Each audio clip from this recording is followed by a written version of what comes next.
Hello, everybody. I am the proactive caregiver, and I specialize in educating others on how to be proactive by empowering you, the caregiver. Because if you cannot take care of yourself, then you cannot take care of your loved one. Today, we're going to continue from part 1 of the Medicare series and go into part 2. We want to get into the details a little bit further because now we are actually in the U.S. Medicare Annual Enrollment period through December 7th. And what you need to be aware of is what are the parts, the premiums, and all the other stuff that goes along with the increases for 2024. Last episode, we actually covered a little bit about the differences and the confusion when people discuss open enrollment or annual enrollment. And I know it can be very confusing because we have Medicare versus the actual employee open enrollment time period. But when you're trying to help your loved one and actually get into the details of Medicare, we need to understand the specifics a little bit more. So again, with me today is Monique and Joe Barajas from Barajas Insurance Group, and they're going to help me get into the details. So we also talked last time about the Medicare Supplement versus Medicare Advantage. But what gets confusing is when it comes to talking about the individual parts. I understand that for various reasons, inflation or otherwise, there are going to be some increases. Mm-hmm. What can we expect? What can the caregivers expect when it comes to Part B? So if people don't know right now, depending on your income, your modified adjusted gross income, probably seen around as Maggie, if you make $97,000 as a single person, or $194,000 as a married couple filing jointly, your standard Part B premium for 2023 is $164.90, and that's projected to go up in 2024 about $15 to about $179.80. We're still waiting for that final word that should be coming any moment. But that's what the projection is for Part B premium. As long as you fall within that income bracket. The estimation for 2024 for the income bracket does go up. So it's not 97 for the single person or 194 for the married filing jointly. It does go up roughly about $6,000. But again, that's all about to come out and be released by Medicare. Nice. Any moment now. But what I would like to take a moment on, if it's okay, is talk about what I get a lot of questions on. When I define what I just said, what the Part B premium is, mm-hmm. people call me and say, well, how come I'm paying more than that? Oh, yes. When I get that call, it's because there is a little thing that Social Security sends, a little notice that says, hi, we have done an income-related monthly adjusted amount known as IRMA adjustment, right? Mm-hmm. And because you've made so much money, you don't get to pay the in 2023, the $164.90 or whatever the Part B premium is in the normal threshold that I just said. You don't get to pay that. You pay more premium. And it does not just affect the Part B. Right. It also affects the Part D. So you get hit on both ends with that higher premium. Wow. Yeah. A lot of people, when they call me and want to talk about why they see, this $164.90 advertised everywhere. Why aren't I paying it? It's because of this IRMA. That's what it's known as. But what I try to tell people is while this exists, this is not a forever deal. It's always based on your 2-year income. Oh. Here's a classic example. I'm 66, Joe, and I'm getting my Medicare. I'm about to retire. I'm going to apply for my Part B since I'm retiring. And I'm being told that I'm paying way more than the Part B premium that's advertised everywhere. And I've made more than that threshold that you just mentioned. Mm-hmm. But I did that when I was 64, 2 years ago. I didn't do that this year. Right. I didn't earn that this year. Right. Okay, well, the thing is they look 2 years back. It's always a 2-year look back. And so what people should know is if they're in an IRMA situation, they should look, they should go to Social Security and say, okay, well, if I'm in it this year, when I was 65, I didn't earn that. And so you can actually go to Social Security and say, let's look at this IRMA again. Obviously not that year because they're looking at 2 years behind. Right. But you can go in when you're 67 and say, now look at my 65-year-old income, so that you can adjust again, hopefully down to what the Part B premium is at whatever that year is, right? Because who knows what we're talking about at that time, right? Could be different time frame. Could be 2025, 2026, and then the Part B premium would be different. But you can then have it come down on the Part B and premium side, and the Part D. Mm-hmm. Yeah. But I just wanted to. I know that you had asked about the Part B, and I know I kind of went off onto that IRMA, but it's kind of important for people to know that there is some kind of adjustment that's made by Social Security for that Part B premium and the Part D. And there's about 5 brackets before it's just, if you're in that 5th bracket, it just kind of goes on. But there's 5 brackets where it's determined what your IRMA is going to be. Yeah, the adjusted income. So it's going to be higher than what they call the average of the Part B. I see. Yeah. And then, of course, it also swings the other way, right? So Joe talked about if you make more, right? So then your premium goes up and up and up for, the 2-year look back, like he was mentioning. But if your income is lower, for those folks who are making a limited income or a lower income bracket that may qualify for Medicaid or low income subsidy, then that is when the state can pay for that premium. Yes. So, it kind of goes both ways again. Right. The pendulum swings. Mm-hmm.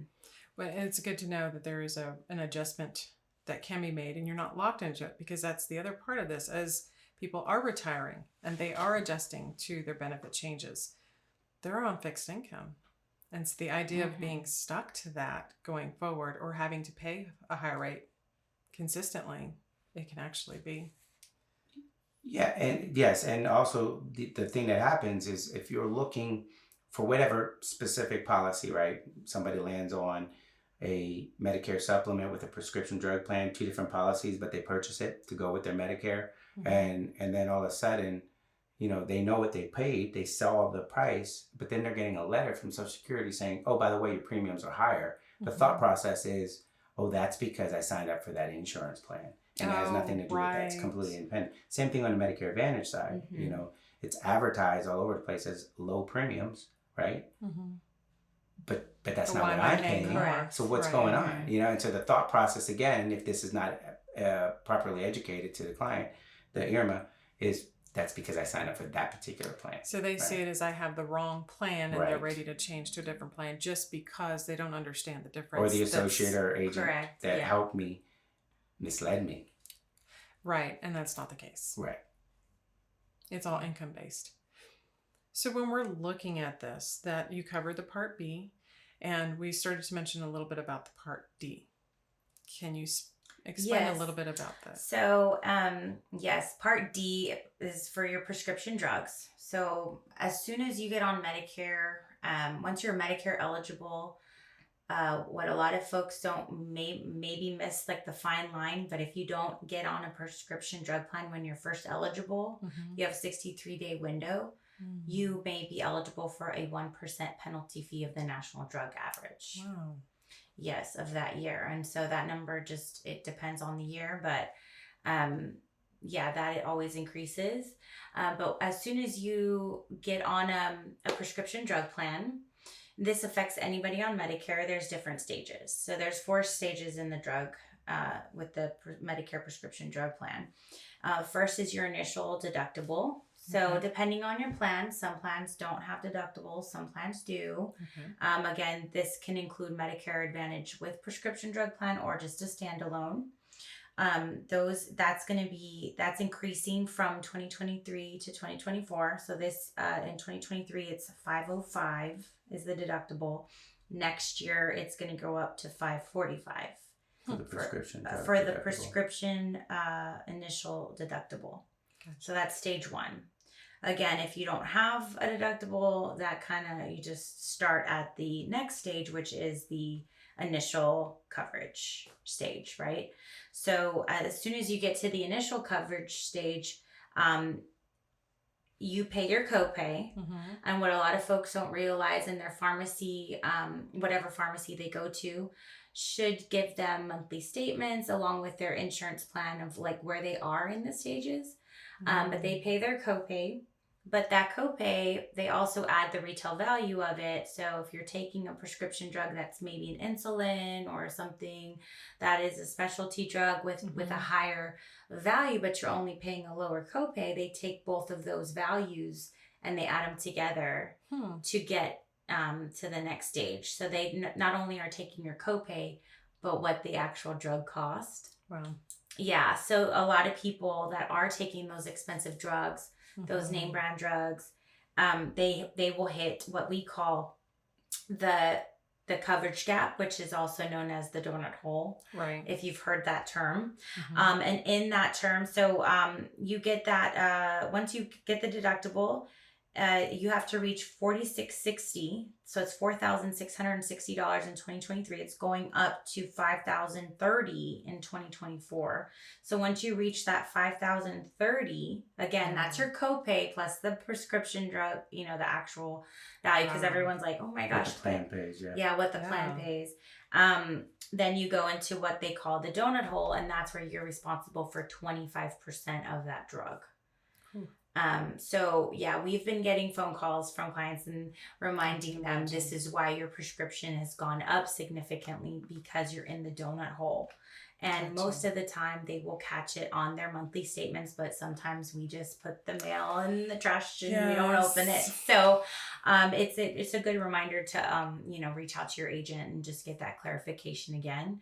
And the agent can also work with the pharmacist to kind of make sure we're on track, or with the plan, they normally know when you're going to be getting out of that donut hole. Right.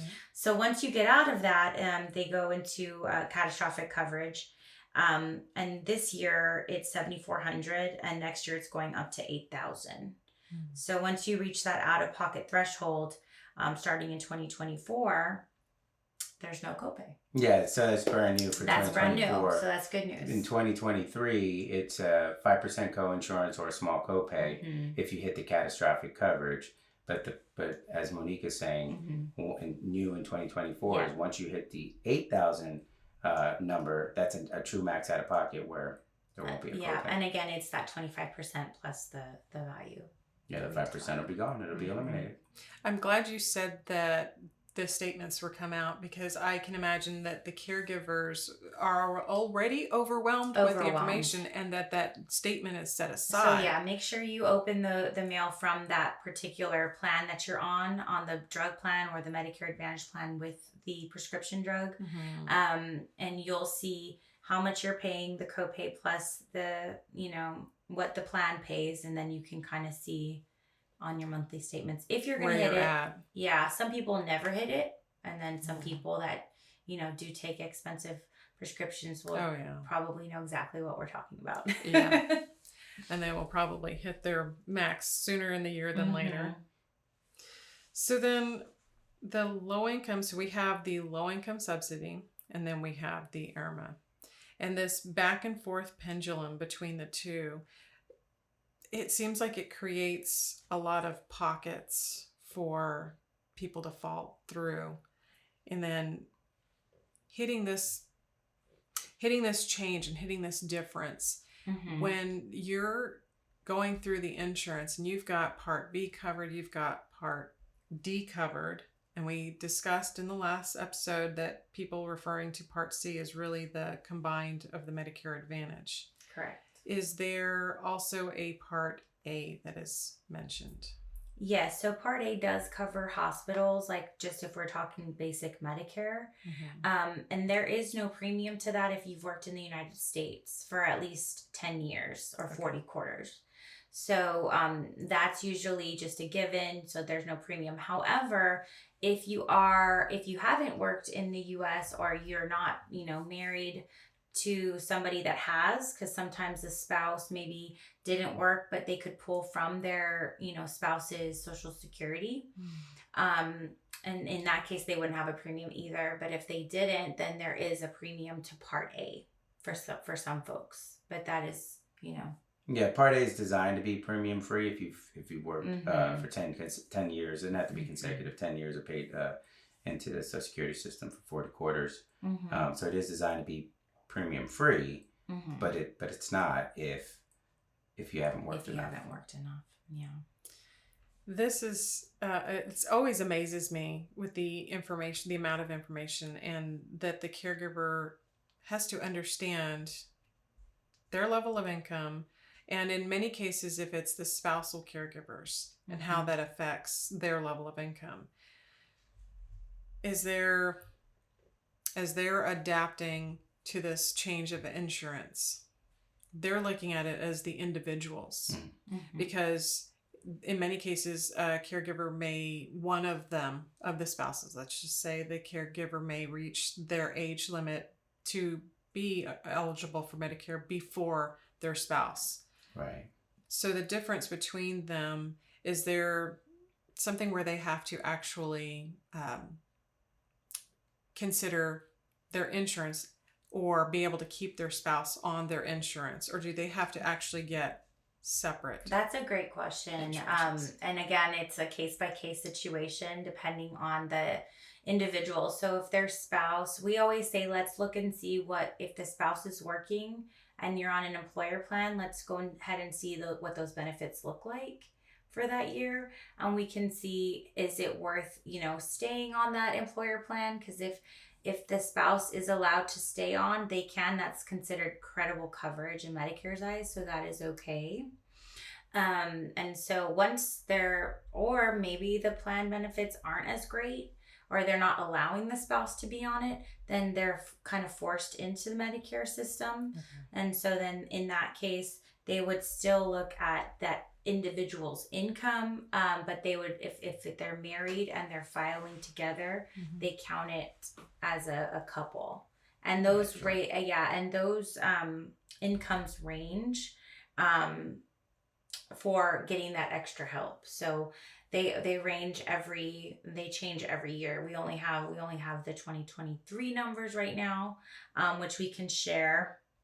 But again, those are all different levels. So there's low income subsidy. There's what we call QDWI, which is qualified disabled working individual. QI1, which is qualifying individual. SLMB, which is specified low income Medicare beneficiary. If we don't have enough acronyms. Yes. And then lastly is QMB, which is qualified Medicare beneficiary. And so again, those all are just income levels based on either individuals or couples. And in that case, like I was mentioning earlier, the state can help pay for that premium depending on their income. Wow. I know. It's a mouthful. It is. And it's just understanding. And this is where the caregiver or the customer or client would most likely say, I don't know what to do. Please tell me what to do. And yes, and that's where we say, call a licensed agent who you can sit down with. We actually have sat down at many kitchen tables with caregivers and, their family members and said, okay, let's see, let's look through the mail. What do you have? What can we're always researching and trying to see what the options are and how to navigate them to the plan that best fits their needs. Right. And that's where it's hard to point out because someone may be focused in that moment right then and there, but things change. And as things change, well, let's create a plan. Let's do this year, and maybe next year let's revisit and look at it, and always look through the statements and not be quick to set them aside like they're not important, which I understand. There's so many details going on. And Medicare in itself, there are so many details. So I appreciate you being able to help the caregivers and their families find an economical plan that helps them. Because there's already enough struggle as it is financially, and so adding the other area of necessity through insurance. And it's gotten so much better in the Medicare space as far as Advantage plan options go and prescription drug plans. They are very competitive. with the benefits, and there's many options. Well, and also to kind of piggyback off of what you just said, Jess, about the, there's so many different scenarios, so many different income levels, so many different things that could happen when a husband and wife are trying to decide, hey, do I need to stay on a spouse's employer plan, or do I need to individually go to Medicare and get my own policy? And one thing I'll just kind of, since I talked about Part B earlier, one thing I'll kind of add on to that is that you can bypass paying for your Part B if you are still working, right? Because it's all about income. Right. We're talking about people on fixed and limited income potentially. And so the decision that a lot of people who are approaching 65 are making is, I'm still going to work. And I'm going to work till I'm 70, 72, Right. 60, 68 is a common one. But the point is 68, 69, 70, doesn't matter either way. You want to continue working. Right. And another question I get, and I may have touched on this in the past, but another question that I get is, if I don't take the Part B, you just talked about Irma paying higher premiums. Monique is talking about the late enrollment Part D penalty for not getting it after 63 days. Is there a Part B penalty? Well, there is if you deliberately don't take it and pay it, right? But if you are working and you're on an employer plan, well, you have credible insurance, as she mentioned, credible coverage. Right. So you don't have to pay for a policy that you're not going to use. That's what Part B would be. You're paying for that policy, or that Part A and Part B. You can stay on your employer plan, work as long as you need, but then the moment you decide to retire, and get off the actual employer plan, then you need to get the Part B to avoid any penalty. But there has been confusion in the past with prospects and clients that have contacted us saying, am I going to be penalized? I've been working for 10 years. I'm 75 and I want to now look to get my Part B.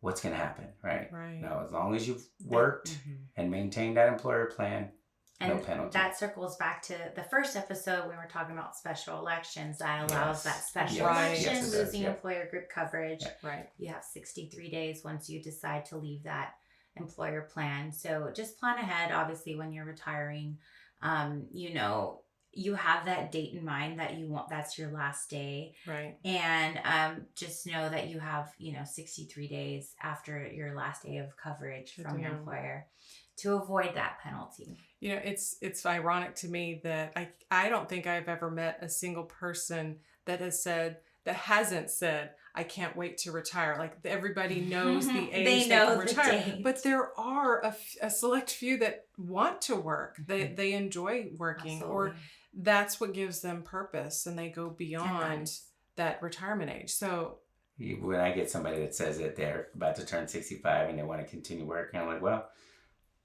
65 is a new 35. Do what you feel is right. Take care of your family, and whenever you need a resource like myself, Monique, or any of the Barajas Insurance Group agents, we're here whenever. Right. And not to say, I mean, even if you do work part-time or full-time, right. You can always look at the options and see, hey, how much are you paying in your employer plan?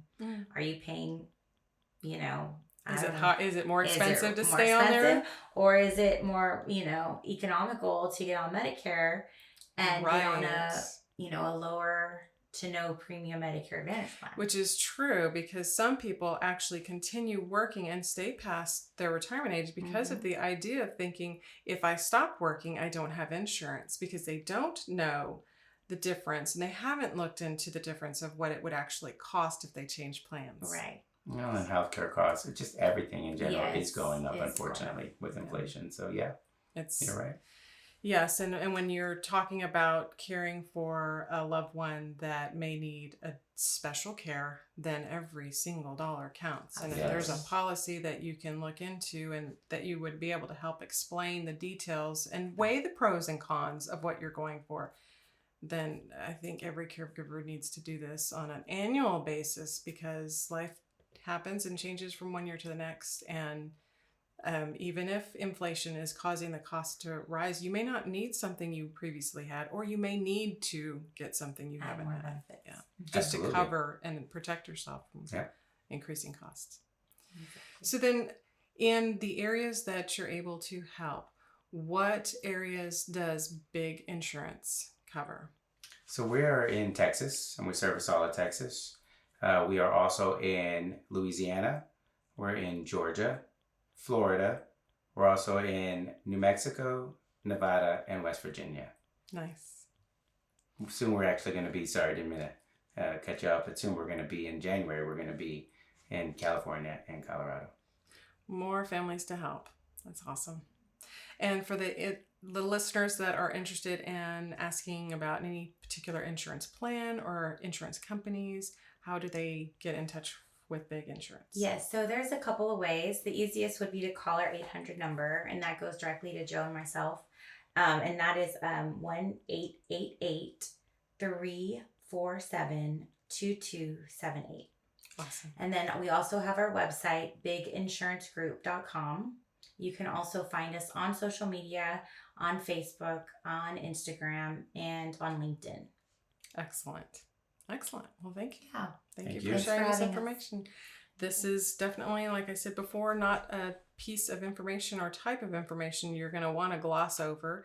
And unfortunately, I have also been in the situation where I thought this isn't important or it wasn't needed because of that period of time or the age that I was at. But now understanding, regardless of my age or if I'm eligible for Medicare or not yet, my loved ones need this information. So as a caregiver, I found it important and beneficial for me to know more information to help them. Because like I said, if you don't take care of yourself, you can't take care of your loved one. But part of taking care of yourself is reducing stress, and reducing stress comes from being educated and getting the knowledge you need when you need it.